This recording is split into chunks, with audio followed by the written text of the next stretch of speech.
अच्छा यो सही र गलत भन्ने कुरा चाहिँ के हुन्छ भने सधैँ एक पक्षलाई सही हुने कुरा अर्को पक्षलाई गलतै भइरहेको हुन्छ हो कि अब यो त झन् एकदम सही मौका हो मेरो दृष्टिकोणमा कि स्वर्ण जयन्ती 50 वर्ष सिक्किम भारतको अङ्ग भएको अवसरमा स्वयं प्रधानमन्त्री यहाँ उपस्थित हुने यो खबर त हामीले भर्खरै चाल पायौँ। स्वर्ण जयन्तीको कार्यक्रम त थाहा थियो, तर केही समय अघिदेखि हामीले दार्जिलिङको समस्याको स्थायी समाधान चाहिँ के हुन सक्छ भन्ने विषयमा यो धेरै अघिदेखि अध्ययन गरिएको कुरा हो। तर कुनै एउटा सक्षम खालको राजनैतिक दल खडा भएर यसलाई साङ्गठनिक रूपमा पनि अगाडि बढाएर लाने काम गरेर 2-4 प्रेस कन्फरेन्सेसहरू भए अनि त्यस्तै पत्रकार सम्मेलनहरूतिरै यो मुद्दा हराएर गयो र हामीले सोच्यौँ अहिले एक प्रकारले दार्जिलिङकै राजनीति दिशाहीन भएको छ। दार्जिलिङको राजनीतिमा जनताको पक्षमा पछिसम्म काम लाग्ने मुद्दा कसैले उठाएको जस्तो लाग्यो। हामीले गोर्खाल्यान्डको आन्दोलन हेर्यौँ, सुभाष घिसिङको त्यस्तो डरलाग्दो आन्दोलन पनि पछि गएर डिजिएचसीमा बिसाउनु पर्यो। गोजमुमो जसमा म स्वयं पनि थिएँ, त्यो पनि समाजको सबै पक्षबाट समर्थन पाएको एउटा आन्दोलन थियो र त्यो आन्दोलन पनि गएर जिटिएमा बिसाउनु पर्यो र कतै हामीले जुन माग मागिरहेको छौँ त्यो मागमै कुनै समस्या त छैन भित्र भन्ने यो विचार गर्दाखेरि यो धेरै अघिदेखिको मेरो अनुभव हो। मैले यस विषयमा 93 सालतिरै सुनचरी पत्रिका थियो, त्यसमा लेखेको पनि थिएँ लेख। र अहिले हामीलाई लाग्यो एउटा गोर्खा जनसेवा भन्ने दल छ जसले मर्जरको बारेमा सिक्किम दार्जिलिङ एकीकरणको कुरा गरिरहेको छ। धेरै अघिदेखि भरत दोङहरूले गोर्खा राष्ट्रिय कङ्ग्रेस मार्फत यो कुरा गरिरहेका छन्। तर अब फिल्डमै निक्लेर एउटा सक्रिय रूपमा यसलाई कार्यान्वयन गर्ने कोसिस कुनै पक्षबाट भएको थिएन र हामीले सोच्यौँ यो एउटा अन्तिम विकल्पको रूपमा यो छ र यसको लागि काम गरौँ, यसको लागि प्रचार प्रसार गरौँ, एउटा खुल्ला मञ्च बनाऊ जुन मञ्चमा सबैजना आएर आफ्नो योगदान दिन सकोस्। यो कुनै भोटसँग रिलेटेड चुनावसम्म सीमित खालको कार्यक्रम होइन र त्यो भनेर जब प्रधानमन्त्री आउने खबर सुन्यौँ, हाम्रो अलरेडी दिल्ली जाने कार्यक्रम थियो, तर अब प्रधानमन्त्री स्वयं सिक्किम आउँदाखेरि यो त अझ नजिक पर्यो हामीलाई र त्यसले गर्दाखेरि हामीले प्रधानमन्त्री अफिसमा यस विषयमा एउटा चिठी दियौँ। प्रधानमन्त्री कार्यालयमा त्यो चिठी स्वीकार पनि भयो, तर हाम्रो अनुमतिको पत्र चाहिँ आएको थिएन र हामीले सोच्यौँ जे होस् हामी एकपल्ट कोसिस गर्छौँ भनेर आज हामी आयौँ र आउँदाखेरि अब यहाँ सिक्किमपट्टिको रम्फूमा त्यहाँ पुलिसकर्मीहरूले हामीलाई रोकेर माथिबाट एकदम इन्स्ट्रक्सन छ उहाँहरूलाई एकदमै त्यहीँ रोक्नु, जानु नदिनु भन्ने कुरा हो। अब यो राजनीति गर्ने प्रकारको माग थियो भने हामी त्यहाँ धेरै हल्ला चल्ला होइ खोइ चोइ गरेर त्यो के अरे ब्यारिकेड खेलेर अगाडि गएर गर्ने थियौँ। हामीलाई उनीहरूले डिटेन गर्ने थियो, त्यसो गर्दा त्यसको एउटा राजनैतिक माइलेज पनि पाइने थियो, तर त्यो गर्नु थिएन हामीलाई। हामीलाई थाहा छ अब पुलिसले आफ्नो इच्छाले केही गर्दैन, उसलाई प्रशासनले जुन चाहिँ निर्देशन दिन्छ त्यो निर्देशन अनुसार काम गर्छ भने एउटा सभ्य तरिकामा हामीले ठिक छ तपाईँहरूलाई त्यस्तो इन्स्ट्रक्सन छ भने हामी दिल्लीमै गएर भेट्छौँ, केही छैन भनेर हामी फर्केर आयौँ र यो एउटा 2 पन्ने मेमोरेन्डम हामीले तयार पारेको थियौँ प्रधानमन्त्रीको लागि।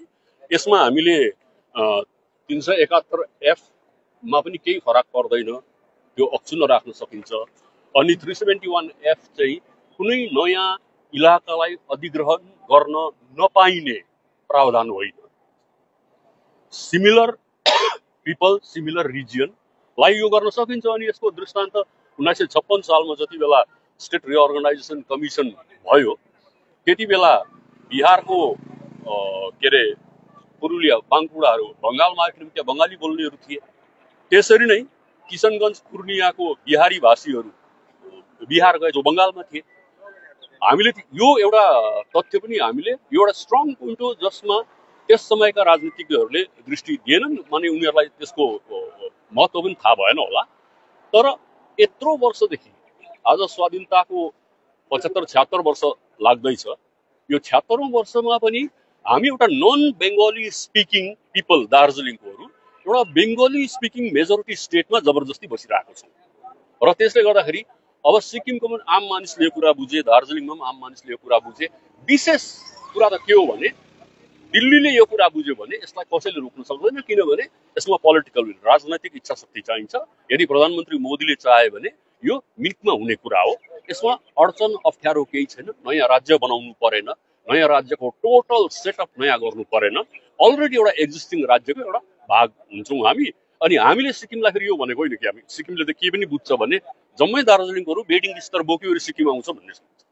त्यस्तो पनि केही होइन। हामी दार्जिलिङमै बस्छौँ, जसरी आरामसँग जम्मू एन्ड कश्मीर चलिरहेको छ। सधैँभरि कश्मीरको मुख्यमन्त्री हुन्छ, त्यसरी नै दार्जिलिङ एन्ड सिक्किम किन हुन सक्दैन, जहाँ सधैँभरि सिक्किमको मुख्यमन्त्री हुन्छ। हाम्रो मूल उद्देश्य चाहिँ हाम्रो इलाकामा भएको संसाधन रिसोर्सेसहरू जुन छ त्यो रिसोर्सेस चाहिँ हाम्रै मान्छेले चलाउनु पाओस्, हामी हाम्रै मान्छेहरूको नियन्त्रणमा बस्नु पाऊँ, त्यति मात्रै हो। हामी त यति धनी छौँ खासमा। यो त के अरे इकोनोमिक रिपोर्ट हेऱ्यो भने दार्जिलिङबाट चाहिँ बङ्गालले कति पैसा चाहिँ लान्छ त्यो ठिकसँग बुझ्यो भने सिक्किमबाट भन्दा धेरै गुणा बेसी दार्जिलिङबाट लान्छ। त्यो पैसा यहीँ बस्यो भने यहीँको पूर्वाधारहरू इन्फ्रास्ट्रक्चरहरू डेभलपमेन्ट गर्नुमा काम लाग्छ, एउटा कुरा। अर्को कुरा, यो जियो पोलिटिकल साइडबाट हेऱ्यो भने सिक्किम दार्जिलिङ दुइटै पहाड छ र यो एउटा स्टेबल एउटा स्थायी राज्य बनिन्छ, जुन राज्यले सधैँभरि यहाँ भइरहने झमेलाहरूलाई सधैँको निम्ति समाधान गरिदिन्छ। र यो त राष्ट्रको हितमा छ, हाम्रो हितमा त छ, तर सँगसँगै राष्ट्रको हितमा पनि छ। यही कुरा बुझाउनु चाहिँ आज हामीले मौका पाएको भएर अहिले त सुनियो प्रधानमन्त्रीको कार्यक्रम पनि क्यान्सल भयो अरे, किनभने सायद वेदरको कारणले गर्दा होला हेलिकप्टर ल्यान्ड गर्न सकेन। यहाँ हामीलाई पुलिसले रोक्नु, उता प्रधानमन्त्री नआउनु, यो दुइटै मिल्यो फेरि मजाले। सायद प्रधानमन्त्रीले मनमनमा सोचेको होला तिनीहरूलाई त आउनु दिएन, म किन जान्छु भनेर नआएको हुन् कि। त्यसो हो भने हामी दिल्लीमै गएर भेट्छौँ उहाँलाई। यस्तो त्यही कारण त हामीले भनेको हामी ऱ्याक त्यो हग मुटे काटौँला भनेर जस्तो कहाँ गर्छौँ। त्यही कारण त्यो खुल्ला मञ्च हो, आऊ सबैजना बसौँ, चर्चा गरौँ, यो सम्भव छ, हामी यसको फाइदा बताउँछौँ, उनीहरूलाई कहाँ कहाँ शङ्का लागेको छ त्यो शङ्काको निवारण गर्ने कोसिस गर्छौँ। त्यति गर्दाखेरि पनि यदि उनीहरूलाई लाग्यो कि यो ठिक छैन भनेर भन्यो भने हामी पनि लेडेढिपी गर्न सक्दैनौँ। हामी किनभने एउटा पढालेखा बुझ्ने र सभ्य राजनीति गर्नु निक्लेको, हामी त्यो मुडे राजनीति गर्दैनौँ।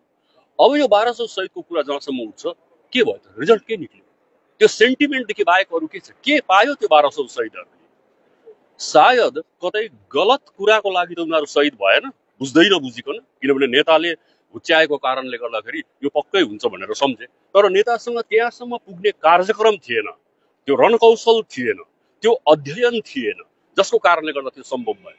अब यहाँ एउटा यस्तो माग छ, अनि अस्ति पनि मैले कालिम्पोङमा भने म सिक्किमकै भूमिबाट उभिएर बोल्दैछु भनेर भने, किनभने यो त सिक्किमै हो, दार्जिलिङ त अङ्ग्रेजले मागेर लगेको हो, फर्केर जाँदाखेरि फर्काउनु पर्ने हो।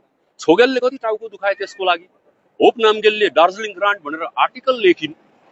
हिदायतुल्लाह जस्तो सुप्रिम कोर्टबाट रिटायर भएको जजकोमा गएर ओपिनियन मागे छोगेलले। आज त्यो छोगेलको ओपिनियन 1984 सालको अगस्त महिनाको धर्मयुगमा छापिएको छ। जुन ओपिनियन छापिएको केही समयपछि हिदायतुल्लाहलाई देशको भाइस प्रेसिडेन्ट बनाएर लग्यो, तिनी कहिले प्रेसिडेन्ट भएनन्। माने यो ब्याकग्राउन्डहरू डल्लै छ, हामी त्यो ब्याकग्राउन्डहरू देखाउन चाहदैनौँ। हाम्रो मूल उद्देश्य के भने आज सिक्किम जुन अवस्थामा छ र दार्जिलिङ जुन अवस्थामा छ, सिक्किम अझै बलियो। सिक्किम बलियो हुनु भनेको देश पनि बलियो हुनु, किनभने छेउमै सिमाना छ, इन्टरनेसनल बोर्डर छैन।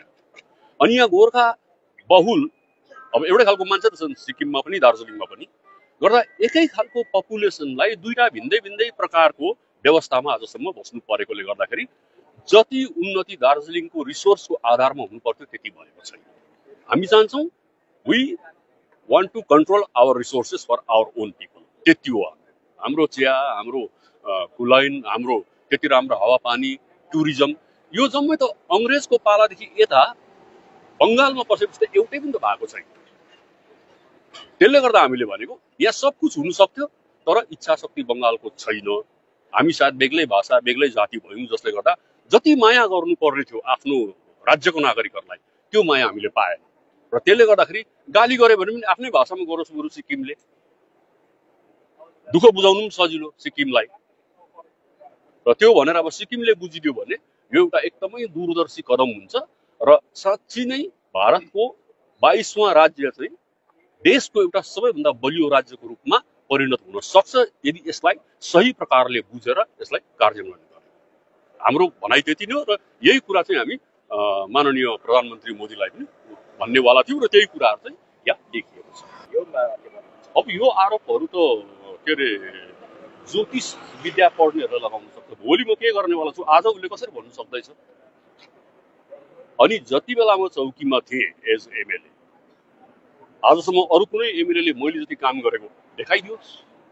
म त जब पनि कुनै एउटा ठाउँ पाएको छु जनताको हितमा केही न केही काम गरेको छु। होइन भने यो 5-5 वटा कलेज आउने थिएन, एउटा सब डिभिजन डिस्ट्रिक्ट बनिने थिएन, त्यो त मैले गर्दाखेरि हो।